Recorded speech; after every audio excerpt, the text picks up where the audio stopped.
الأخبار الموجزة ليوم الخميس. يقول المسؤولون المحليون في أورزغان إن أكثر من 100 مشاريع بقيمة 900 مليون أفغاني قيد التنفيذ في منطقتي تشورا والشنارطو لهذه المقاطعة. وفقا للمسؤولين تشمل هذه المشاريع بناء السدود والجدران الاستنادية والطرق والقنوات.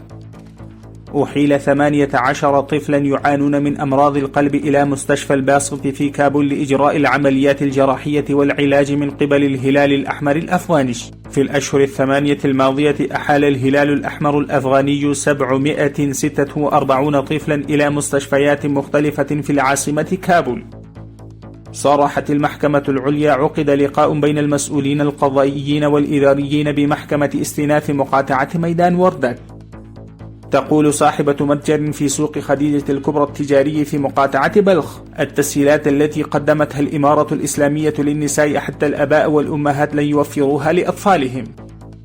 التقى وكيل شؤون الشباب بالوزارة الإعلام والثقافة السيد محمد يونس راشد خلال زيارته الرسمية لمقاطعة لغمان بحاكم لغمان السيد زين العابدين في مكتبه.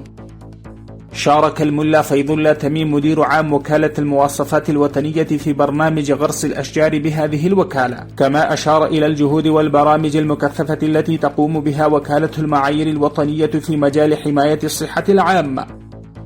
قال مدير الإيرادات بدائرة بلدية مقاطعة فرا إنه جمع في العام الحالي إيرادات 94,439,891 أفغانيا بزيادة قدرها 50% مقارنة بالعام الماضي.